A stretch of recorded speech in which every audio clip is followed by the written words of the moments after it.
Hi guys, ఈరోజు చాలా విశేషమైన రోజు. ఏంటంటే హనుమాన్ విజయోత్సవము, అక్క మహాదేవి జన్మదినం. మన కొత్త సంవత్సరంలో మనకి కొత్తగా వచ్చే పౌర్ణమి, చైత్రమాసంలో వచ్చే పౌర్ణమి తిథిని మహాచైత్రి అని పిలుస్తారు. అంతేకాకుండా నూతన సంవత్సరంలో వచ్చే మొదటి పౌర్ణమి కూడా ఇదే.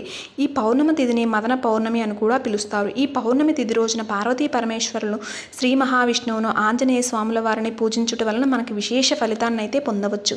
ఈరోజు శివపార్వతుల కళ్యాణాన్ని జరిపించడం వల్ల చాలా శుభదాయకం. అంతేకాకుండా మరికొన్ని ప్రాంతాల్లో ఆంజనేయ స్వామి పుట్టినరోజును జరుపుకుంటాం. ఈ చైత్ర పౌర్ణమి రోజున కర్ణాటక రాష్ట్రంలోని వీరశైవ సాంప్రదాయంలోని గొప్ప శివభక్తురాలు యొక్క అక్క మహాదేవి జన్మించింది ఈరోజే. ఈ అక్క మహాదేవి శ్రీశైల మల్లికార్జునుని తన భర్తగా భావించి స్వామిలో ఐక్యమైనది. శివభక్తులకు శ్రీశైల దేవస్థానం వారు అక్క మహాదేవి జన్మదిన వేడుకలను చాలా ఘనంగా నిర్వహిస్తారు. ఓం నమః శివాయ. ఈరోజు హనుమాన్ చాలీసా సాయంత్రం పారాయణం చేయడం వలన చాలా మంచిదండి. ఆంజనేయ స్వామి వారి కటాక్షాలు అయితే మనపై ఖచ్చితంగా ఉంటాయి. జై శ్రీరామ్. ఇలాంటి మరిన్ని ఇంట్రెస్టింగ్ వీడియోల కోసం నా ఛానల్ని ఇప్పుడే సబ్స్క్రైబ్ చేసుకోండి.